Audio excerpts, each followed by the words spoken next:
বিসমিল্লাহির রহমানির রহিম। আল্লাহ রহিম, আল্লাহ রহমান, আল্লাহ সর্বশক্তিমান।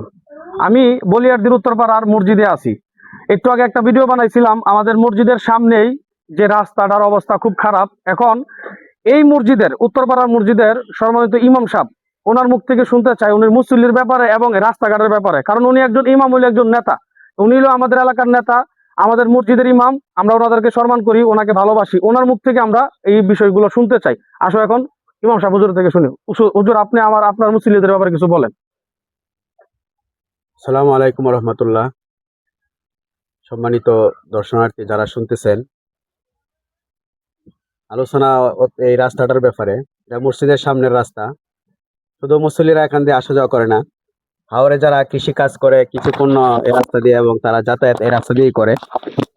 এই রাস্তা দিয়ে ওনারা যাতায়াত করে, পুরা গ্রামের মানুষ এই রাস্তা দিয়ে যাতায়াত করে। এখন বৃষ্টির সিজন চলতেছে, প্রবল বৃষ্টির পানি আইসা ওই রাস্তাটাকে ভেঙে দেয়, যার কারণে শুধু মাটি দেয়া ওইটা টিকে রাখা যাইতেছে না। এই জন্যে স্থানীয় সরকারের সাথে যারা জড়িত আছেন, তারা ওইটা মাটি ভরাটের সাথে সাথে এখানে পার্টিশন ওয়াল দিয়ে সেটা শক্তভাবে করলে এটা রাখা যাবে, এছাড়া কোনো এটা রাখা যাওয়া সম্ভব না।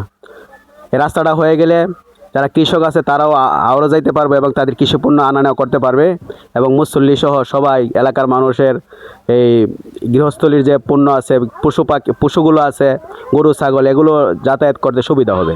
এই জন্য রাস্তাটা অতি জরুরি পুনর্নির্মাণ করা প্রয়োজন। আচ্ছা, হুজুরকে অসংখ্য ধন্যবাদ উনি ওনার মূল্যবান বক্তব্য দেওয়ার জন্য। আমি এখন আমার চাচা জনাব মোহাম্মদ রাকিবুল ইসলাম রুকন কাকা, ওনার কাছ থেকে কিছু শুনতে চাই। কাকা, আপনি কিছু বলেন। যে আমরা আগেও বলেছি, উন্নয়নের কোনো বিকল্প নাই। এজন্য যারা আমাদের কাছে যারা উন্নয়ন নিয়ে আসবে, আমরা ইনশাল্লাহ অবশ্যই তাদেরকে সাপোর্ট করব।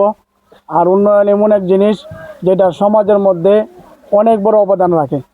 এই জন্য এই রাস্তাটা স্থায়ীভাবে করার জন্য ওয়াল জরুরি এবং একটা ড্রেন করা জরুরি।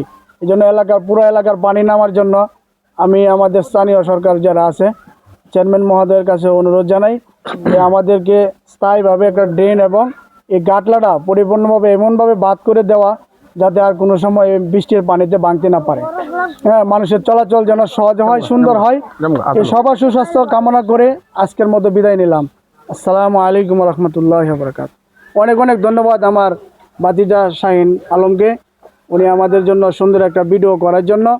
যাই হোক, আমরা এলাকাবাসীর পক্ষ থেকে তাকে অনেক অনেক ধন্যবাদ জানাই।